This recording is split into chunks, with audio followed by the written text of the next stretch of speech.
నమస్కారం అందరికీ. ఇప్పుడు మనం డిగ్రీ 5th సెమిస్టర్ వాళ్ళకి ఇంగ్లీష్ సబ్జెక్ట్ చూస్తున్నాం కదా.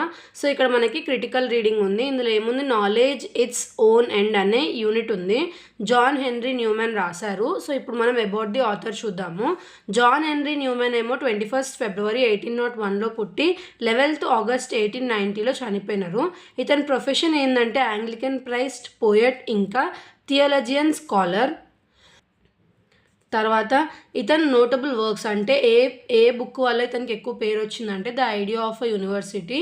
తర్వాత మనకి కాంట్రిబ్యూషన్, ఇంకా ఏవైతే అతను చేసిన అవార్డ్స్ కానీ, అతనికి వచ్చిన అవార్డ్స్ కానీ, అతను చేసిన మంచి వర్క్స్ ఉన్నాయో అలాంటివి కూడా మనం అబౌట్ ది ఆథర్లో ఇంక్లూడ్ చేయొచ్చు. సో అబౌట్ ది ఆథర్ కంపల్సరీగా రాయాలి.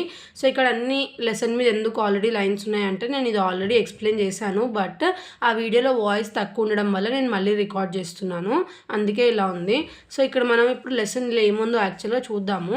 ఇక్కడ మనం చూసినట్టయితే లెసన్ పేర్లోనే నాలెడ్జ్ అనేది ఉంది కదా. సో అతను దాని గురించే చెప్తున్నాడు అనమాట యూనిట్లో.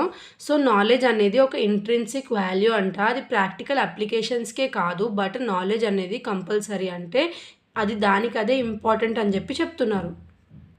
తర్వాత ఏం చెప్తున్నారంటే మనకి ఏదైతే లిబరల్ ఎడ్యుకేషన్ ఉందో దాని ఇంపార్టెన్స్ అనేది ఎక్స్ప్లెయిన్ చేస్తున్నారు.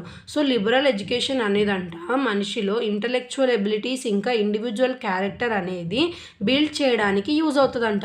ఇంకా ఎడ్యుకేషన్ ఏదైతే ఉందో అది ఓన్లీ స్కిల్స్, జాబ్ కోసం స్కిల్స్ డెవలప్ చేయడానికే కాదు, బట్ ఒక పర్సన్ని థాట్ఫుల్ పర్సన్గా అతన్ని క్రియేట్ చేయడానికి మనకి ఎడ్యుకేషన్ అనేది యూజ్ అవుతుందంట. ఇంకా ఎడ్యుకేషన్ అనేది ఎలాంటి క్వాలిటీస్ని మనకు ఫెయిర్నెస్, కామ్నెస్, విజ్డమ్, ఇంకా బ్యాలెన్స్ అనేది ఉండేలాగా చూస్తుందంట. తర్వాత న్యూమెన్ ఏం చెప్తున్నాడంటే ఏవైతే నాలెడ్జ్కి డిఫరెంట్ టైప్స్ ఆఫ్ బ్రాంచెస్ ఉన్నాయో అవన్నీ ఒకదానికొకటి కనెక్ట్ అయి ఉంటాయి అని చెప్తున్నాడు. ఆ తర్వాత హిస్టరీ గురించి చెప్తున్నాడు. హిస్టరీ అంటే ఏంటిది, పాస్ట్లో ఏవైతే జరిగిన స్టోరీస్ ఉన్నాయో మనం వాటిని కనుక అండర్స్టాండ్ చేసుకుంటే, అంటే అర్థం చేసుకుంటే కరెంట్ ఏదైతే ప్రజెంట్ జరుగుతున్న సిచ్యువేషన్స్ ఉన్నాయో వాటి మీద మనకు ఒక పర్స్పెక్షన్ వస్తుంది, అంటే ఒక ఐడియా అనేది వస్తుంది. While learning science can enhance logical reasoning. So history చదవడం వల్ల కరెంట్ ఈవెంట్స్ మీద మనకి ఐడియా ఎలా వస్తుందో సైన్స్ని చదవడం వల్ల మనకి లాజికల్ రీజనింగ్ అనేది ఇంప్రూవ్ అవుతుంది. He argues that these connections strengthen a person overall understanding in life of its complexities. So ఇలా మనము అన్నీ నేర్చుకోవడం వల్ల ఎడ్యుకేషన్ గురించి ఒక పర్సన్ ఎలా అవుతాడంట, అతనికి లైఫ్ అనేది అర్థమవుతుంది. లైఫ్లో ఎలాంటి ఫెయిల్యూర్స్ ఉంటాయి, లైఫ్లో ఎలాంటి ఇబ్బందులు ఉంటాయి, బాధలు ఉంటాయి, అవన్నీ అర్థం చేసుకోవడానికి యూజ్ అవుతుందంట. helping them see the bigger picture. This unity of knowledge enriches the mind and creates harmony in person's thinking. It also allows them to approach problems with depth and clarity. So ఇలా మనము అన్నీ చదువుకోవడం వల్ల, knowledge ఉండడం వల్ల వాటి మీద మనకి ఏమవుతుందంట, మన లైఫ్లో ఏవైతే ప్రాబ్లమ్స్ వస్తాయో అవిటిని మనము డెప్త్ ఇంకా క్లారిటీతోని solve చేసుకుంటామంట. The university, according to Newman's, plays a critical role in providing this kind of education. So ఏదైతే ఇతను రాసిన ఐడియా ఆఫ్ యూనివర్సిటీ అనే బుక్ ఉందో అందులో న్యూమన్ ఏం చెప్తున్నారు, ఎడ్యుకేషన్ ఎలాంటి రోల్ ప్లే చేస్తుంది ఒక పర్సన్ లైఫ్లో అనేది ఎక్స్ప్లెయిన్ చేస్తూ అతను అందులో రాశారంట.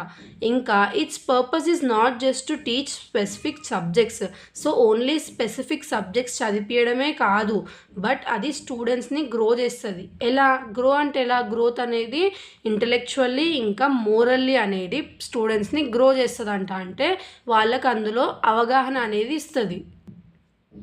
By exposing students to a variety of disciplines, universities prepare them to face real-world challenges and contribute meaningfully to society. So ఇలా మనం ఎడ్యుకేట్ అవ్వడం వల్ల మనము ఎలాంటి సిచ్యువేషన్లో ఎలాంటివి స్టెప్ తీసుకోవాలి అనే ఐడియా అనేది ఉంటుందంట.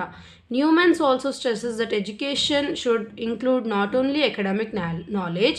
సో ఎడ్యుకేషన్లో ఓన్లీ అకాడమిక్ నాలెడ్జే ఉండకుండా ఇంకేం ఉండాలంట, development of philosophical mind set అనేది కూడా మనకి ఎడ్యుకేషన్లో ఇంక్లూడ్ అయి ఉండాలి అని చెప్పి చెప్తున్నారు. This means encouraging students to think deeply and reflect on the principles that guides their actions.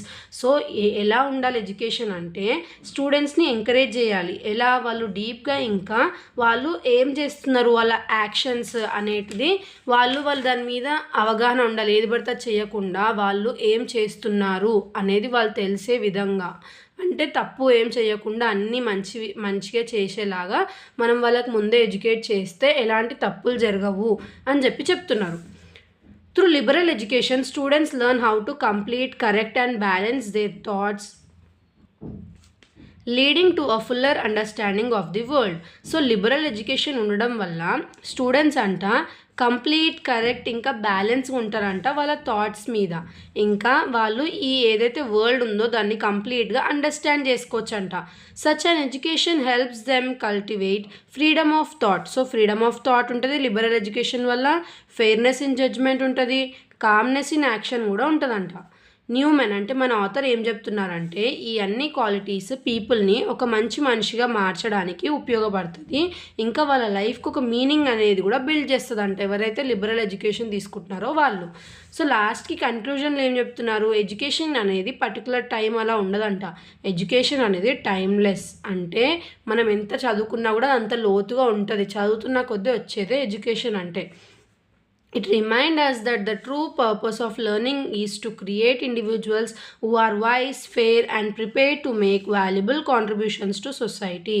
So ఏదైతే మనకి ఇట్ రిమైండ్స్ అస్, ఏం రిమైండ్ చేస్తుంది ఎడ్యుకేషన్ అనేది, పర్పస్ ఆఫ్ లెర్నింగ్. ఎందుకు చదువుతున్నాం మనము అంటే ఇండివిజువల్ వైస్, ఫేర్ ఇంకా వాల్యుబుల్ కాంట్రిబ్యూషన్స్ ఉంటాయో సొసైటీలో అవన్నీ అండర్స్టాండ్ చేసుకొని ఇంప్లిమెంట్ చేసుకోవడానికి వాళ్ళు ఎడ్యుకేట్ అవుతున్నారు. By nurturing qualities that go beyond text book, universities fulfil the responsibility to shape not just skilled professionals but responsible and thoughtful citizens.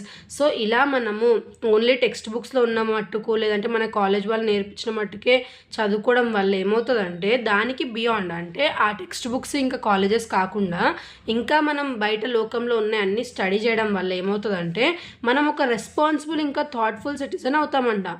This approach to education emphasizes the importance of knowledge for its own sake, making it a lifelong source of growth and fulfillment. So education అనేది ఏం చెప్తుందంటే importance of knowledge చెప్తుంది. ఇంకా దానివల్ల మనకి ఎలాంటి లాభం ఉంటుంది, ఎలా మనం గ్రో అవుతాం, ఇంకా మన అవసరాలను ఎలా ఫుల్ఫిల్ చేస్తుంది అనేది మనకి ఈ లెసన్లో ఎక్స్ప్లెయిన్ చేశారు. సో మొత్తం ఈ యూనిట్లో మొత్తము ఎడ్యుకేషన్, నాలెడ్జ్ ఇంకా లిబరల్ ఎడ్యుకేషన్ గురించే ఉందన్నమాట. సో అవే మెయిన్ ఇంపార్టెంట్ పాయింట్స్, వాటిని హైలైట్ చేసుకుంటూ మనం ఎక్స్ప్లెయిన్ చేస్తే ఈ యూనిట్ అనేది కంప్లీట్ అవుతుంది.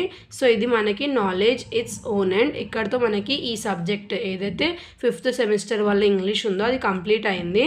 నెక్స్ట్ మనము వేరే సబ్జెక్ట్ స్టార్ట్ చేద్దాము. Thanks for watching.